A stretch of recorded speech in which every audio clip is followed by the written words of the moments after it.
Now to Mayor Bowich, what are the steps that you feel we should take to resolve the conflict in Iran?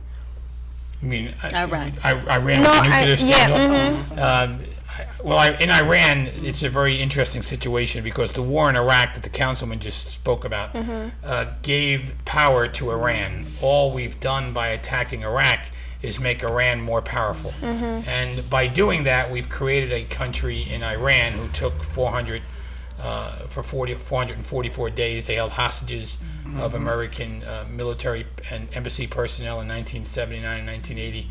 And we've made Iran a major player in the Middle East. And now they want nuclear technology. What they claim for is peaceful purposes. And so it's real difficult to broker a decision in Iran because of what we've done in Iraq. We sure can't threaten Iran with military power because we don't have the ability to go in there. Exactly. So we need a diplomatic solution. And to back up the councilwoman's thoughts on Iraq, we need a diplomatic solution in Iraq as well. We're not going to win it in an all-out war. Exactly. And so if this administration doesn't want to get to diplomacy, maybe the next administration will, and we can look for peaceful settlements in both Iran and Iraq through diplomacy. I would definitely hope so. Well, everybody really want to know is who makes decision on oil prices. I want to know because I don't have a car yet, but when I do have a car and these prices are still high, I would really like to know. Well, there's an organization called OPEC out there. The oil-producing states have formed an organization, and OPEC sets the price of a barrel of oil. And right now, the barrel of oil is probably somewhere over $60. And by the time they refine a barrel of oil over $60, it translates into $2.53 at the pump, which is the current price that you see now. When the councilwoman and I were growing up, the price of gas was about 36 cents a gallon, 35 cents a gallon. No, I was growing, when he was growing, I remember 89, 90 cents. So now we have $2.50 a gallon. But you know what? We're still low compared to the rest of the world. If you go in you go in Europe and you go in Italy and you go into South America, you're going to look at gas that's probably $4 and $5 and $6 a gallon.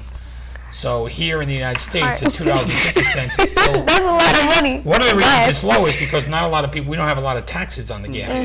There is a federal tax on gas, and there are state taxes on gas. New Jersey has one of the lowest state taxes on gasoline compared to other states, and that's why in New Jersey the gas prices, believe it or not, I know they're high, but they're actually relatively low than compared to other parts of the country. Okay. I'm glad I don't live on the other parts of the country. But even if you cross over to New York, you may see an extra 50 cents, 75 cents on a gallon just because of those taxes. Okay.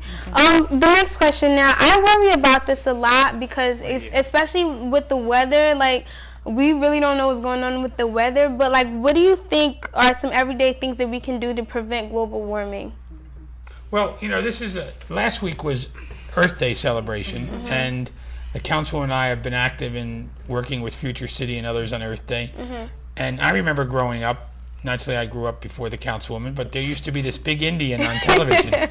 And this big Indian on television used to have a tear in his eye every time. You do remember that? Yes, I remember that. See, we are the same era. Yay. And this big Indian used to have a tear in his eye every time someone would drive on the interstate and throw litter out the window.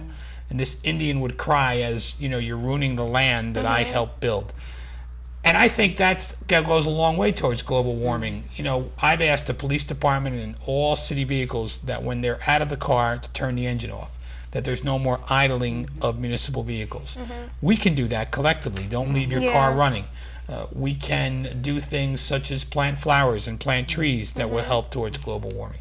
We can do small things such as pick up litter and keep our neighborhoods clean. And don't worry about the next person and say, hey, if there's litter out there, go out and pick it up. Simple things, little things. Ms. Perkins, would you like to? Yeah, I just have to echo some of the sentiments the mayor just I'm stated. glad you remember the Indian, though. Yeah, I do remember the Indian, and it is true. And it was people like us. We throw garbage out the car. Stuff like that it hurts our ecosystem. When you have glass and bottles thrown in the street, so when you see your peers throwing stuff on the ground, whether it be paper, sticks, all that hurts. So we collectively, again, locally need to say, let's clean up our city. We beat on the mayor all the time about we want our city clean. You know, the council, my colleagues, we want the city clean. We want litter patrol. You know, we shouldn't have litter patrol.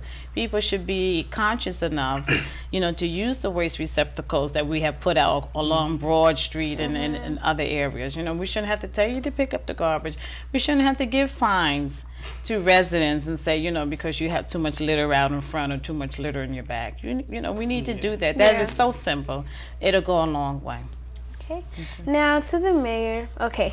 What are some accomplishments as mayor, and what are some of your future plans, if you wouldn't mind sharing that with us? Well, one of the things, and the council and I have worked together on a lot of this. I mean, this Jersey Gardens Mall is probably one of our big accomplishments. The retail skill center that's out there that the councilwoman helped create, trains people for jobs in the retail I know someone sector. who went there. That's a really good program. Thank you. And that helped. Thank you. Well, the Thank councilwoman, you. you know, I tell you the story. When we were building the mall, the councilwoman came to my office one day and said, you know, Mayor, you're going to build this mall and you're going to create 5,000 jobs. Who do you think is going to work here? And I said, what do you mean by that? And she said, well, if they don't have any training, how are they going to get a job here? And she went out to the King of Prussia, Pennsylvania, and saw this job training facility and said, hey, we need to adopt something like that here. We went to work on it collectively and we got it done. So that's, you know, that's a big success. The Hope 6 housing in the port section of our city, the councilwoman and I worked on that together. And, you know, we took public housing projects and tore them down and told the residents we're going to build them better housing. Well, the residents in the beginning didn't really believe us because we told them we're going to take their house away. And we've created a whole new neighborhood But there that's you guys reduced did crime. a great job. It looks really good. Plus, we really paved good. a lot of roads, and some of that stuff's worked. But I didn't do it alone. I mean, I've done it with cooperation.